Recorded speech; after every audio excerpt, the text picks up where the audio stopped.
ગાભોઈ પાસેથી ટ્રકમાં કેબલ વાયરના ડ્રમમાંથી 471 પેટી વિદેશી દારૂ પકડી જિલ્લા એલસીબી।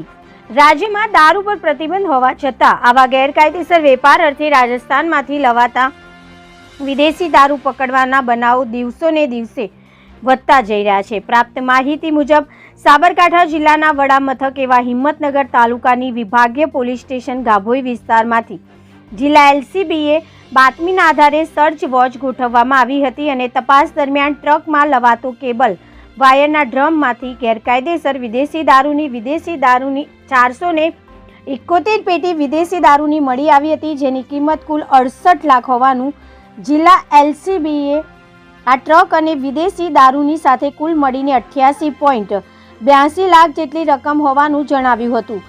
પકડાયેલા આરોપી વિરુદ્ધ પોલીસ ફરિયાદ નોંધી આગળની કાર્યવાહી હાથ ધરવામાં આવી છે। રિપોર્ટર જનક જાદવ, સાબરકાંઠા।